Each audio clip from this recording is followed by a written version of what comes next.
சாத்தான் வேதம் ஓதுன கதையா தான் இங்க வந்து விஜய் மறுபடி மல்லிய வந்து பழி சொல்றது. அதே நேரத்தில என் பொண்ணு இப்படி ஆனதுக்கு, வெண்பா அப்படி ஆனதுக்கு காரணமே நீ தான் அப்படின்னு திரும்ப திரும்ப மல்லிய பழி போடுதாங்க. அதாவது இதில வந்து வெண்பாவ கடத்திட்டு போனவங்க எவ்வளவோ தேவலாம் அப்படிங்கிற மாரி தான் எண்ண தோணுது. ஏன்னா, அவங்க யாருன்னே தெரியாது. அந்த குழந்தைய கடத்திட்டு போனாங்க, சித்திரவதை பண்ணாங்க.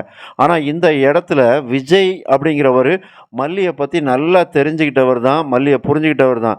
அப்படிங்கிறவரு அந்த குழந்தைக்கு ஏதோ ஒண்ணு நடந்துருச்சு அப்படின்னா, அதுக்கு காரணம் மல்லி தான்.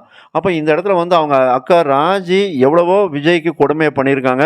மொத்த வீட்டையும் சொத்தெல்லாம் எழுதி வாங்கியிருக்காங்க. நடுத்தெருவுல நிப்பாட்டுனாங்க. இப்ப அந்த அக்கா ராஜி வந்து நல்லவங்களா தெரியுதாங்க மல்லிக்கு வந்து. அதாவது விஜய்க்கு வந்து.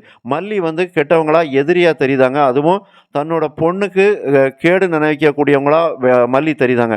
அப்ப இதுதான் விஜய் பண்ணக்கூடிய ஒரு பெரிய தவறு. யாரு நல்லவங்க? அதாவது அந்த குழந்தை வெண்பாவே சொல்லுது என்னன்னா, "டாடா நம்ம 3 பேரும் போதும் டாடா. நீங்க வந்து ராஜ்யத்திட்ட முன்னாடிலாம் பேச மாட்டீங்க. இப்ப நல்லா பேசுறீங்க. உங்களுக்கு ராஜ்யத்த நல்லவங்களா போயிட்டாங்களா? அவங்களெல்லாம் நம்பாதீங்க டாடா" அப்படின்னு அந்த குழந்தை அழகா சொல்லுது. அப்ப அந்த வெண்பா குழந்தை எவ்வளோ அழகா ஒரு உறவு முறைகள புரிஞ்சு வச்சிருக்கு. இங்க யாரு நல்லவங்க, யாரு கெட்டவங்க, மல்லியம்மா வெளியிலருந்து வந்தவங்களா இருந்தாலும், ரத்த சொந்தமே இல்லாதவங்களா இருந்தாலும், நம்ம மேல எவ்வளவு அன்பா இருக்காங்க. அதே நேரத்தில நம்மள எவ்வளோ உயிருக்கு உயிரா கண்ணுக்குள்ள வச்சு பார்த்துக்கிறாங்க அப்படிங்கிறத அந்த குழந்தை புரிஞ்சு தான் வச்சிருக்கு. ஆனா இத விஜய் கிட்ட சொன்னா, விஜய் வந்து வெண்பாவையும் அப்படியே மழுப்பி பூசி, அப்படிலாம் ஒண்ணும் இல்ல அப்படிங்கிற மாரி, ஒண்ணுமே நடக்காத மாரி அவரு பண்ணியிருந்தாரு. அப்பதான் இந்த குழந்தை வந்து மயங்கி விழுது. அப்ப மயங்கி விழுந்து பரபரப்பா ஹாஸ்பிட்டல் கூட்டு போறாங்க.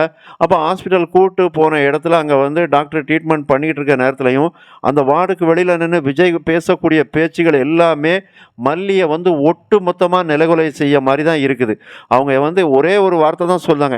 "என்ன வந்து கடவுளே என் உயிரை எடுத்துரு" அப்படிங்கிறாங்க. உண்மையிலே இதெல்லாம் வந்து ரொம்ப ஒரு பரிதாபமான காட்சி தான் மல்லிய பொறுத்தவரைக்கும். ஏன்னா, இந்த மாரி விஜய் கேட்கக்கூடிய கேள்விகள்ல மல்லிக்கு அடுத்து என்ன பண்றது? பேசாம நம்ம உயிர விட்டா கூட தேவலாம் அப்படிங்கிற மாரி அந்த மல்லிக்கு எண்ண தோணிருச்சு. ஏன்னா, அவ்வளவு பாடு பார்த்துருக்காங்க. விஜய் வாயிலிருந்து இந்த மாரி வார்த்தைகள் வாரத கனவுல கூட மல்லி நெனச்சு பார்த்துருக்க மாட்டாங்க. அதுவும் வெண்பாவ நான் பார்க்கல அப்படின்னு ஒரு குற்றம் சாட்டுறது தான் மல்லிய வந்து பெரிய அளவுல காயப்படுத்துற மாரி இருக்கு. விஜய் வந்து தன்னை மாத்திக்கவே மாட்டாரு அப்படிங்கிறது மட்டும் நல்லா தெரியுது. மறக்காம சப்ஸ்கிரைப் பண்ணுங்க.